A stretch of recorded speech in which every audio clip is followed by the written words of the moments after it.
Now, to many of you in the room, you are already familiar with this. You have been doing this, and so this was just sort of a review from a different angle. This next couple slides is for you, because these are the lessons being learned about what makes successful from unsuccessful implementations of this. The first one is scorecard or report card. Are we going to use this for remedy or punishment? You know, do I work for a boss who I am supposed to obey like I'm a dog, roll over? Or do I work for a coach like in a soccer team? And the reason this is relevant is there's been some excellent research by Professor Rafe Lawson. Over the last 4 years, he has been surveying companies to differentiate what makes the difference between a successful and unsuccessful implementation. And the leading factor has been senior management attitude.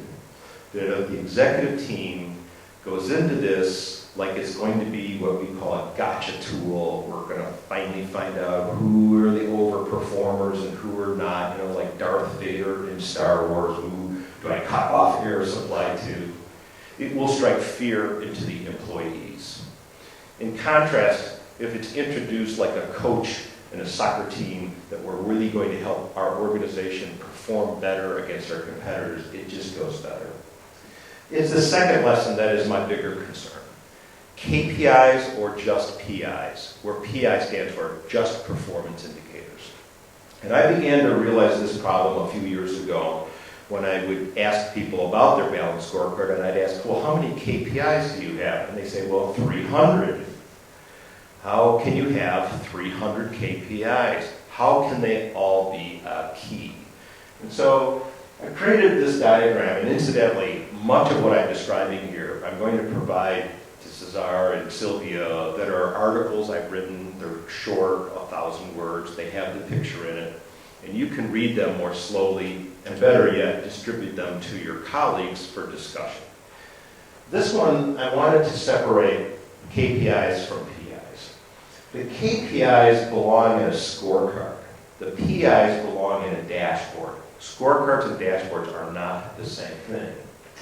A good definition of a KPI is monitoring progress towards accomplishing a strategic objective. I'll say that again.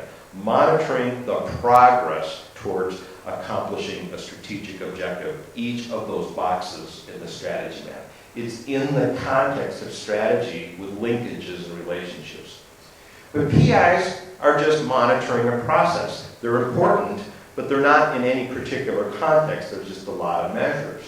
In fact, often the IT department will say, let's buy dashboard software, find out what everyone's measuring, put it into a dial, and that's what you've got. It's just more visualization.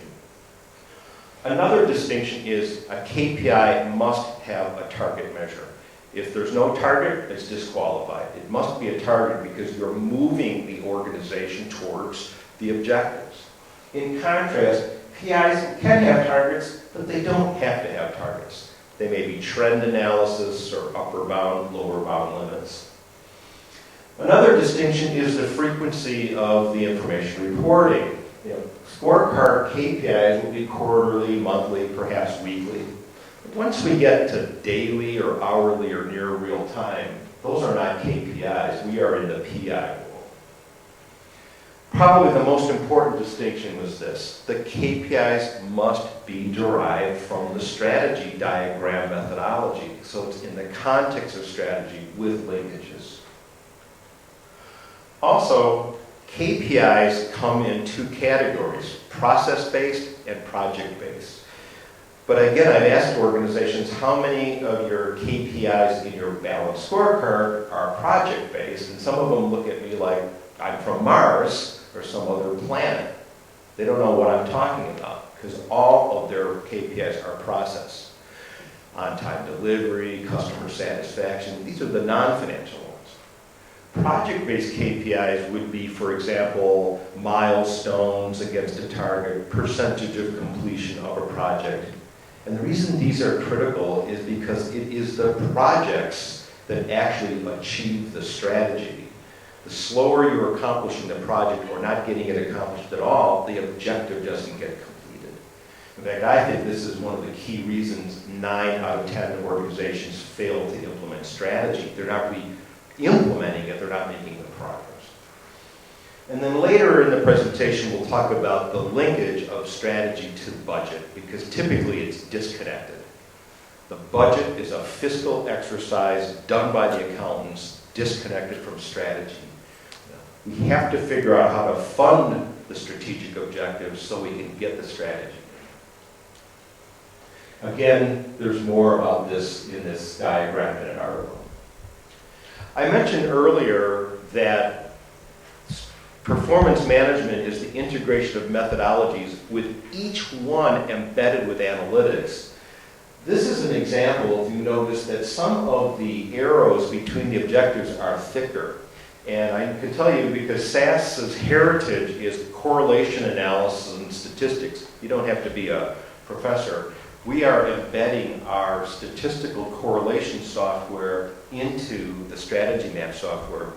And what this allows companies to start doing is determine when 3 or 4 of, let's say, the input dials shift 20%, what's the relationship to the lagging indicators? Does it also shift 20% or 40% or only 0% or negative percent? I know this is visionary thinking, but you start treating your organization like a laboratory. You begin determining what measures influence other measures. And over time, you refine them. And since they're linked to resource level, you're starting to connect your performance to the strategy with how much headcount, how much supplies. This is a big breakthrough. Also, the software will come with colors as you get more innovative about these various connections. Let me stop there with the lecture and perhaps just take a break and get a little feedback from you. First, I have not ever been to Romania, so I don't know how I'm connecting. How am I doing so far? Did you say great? Thank you. But now let me ask this, how relevant is this? Who said very? You? Hey, we have a phrase in the U.S., we left our egos outside the door, and I know you could be shy. Could you just take 30 seconds? Why was this relevant? And loudly so everyone can hear. Well, it was very relevant because it confirms some of my ideas. You also raise a good point. I find, particularly in the emerging countries, and not just here, but Asia Pacific, the executive team is sometimes very hesitant to share the strategy with employees. Japan, for example, there's this cut between the executives and employees.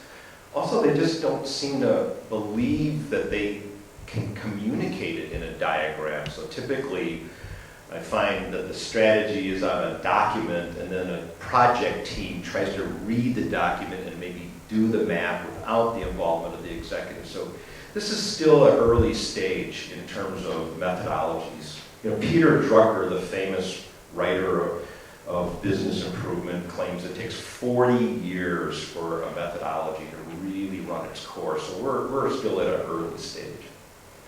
Any questions or issues before I continue? Okay, don't be too shy. Although during the breaks, of course, the first break I have to do an interview here, but my email address will be at the end of this presentation. And believe me, I welcome all emails and do answer them if they're in English.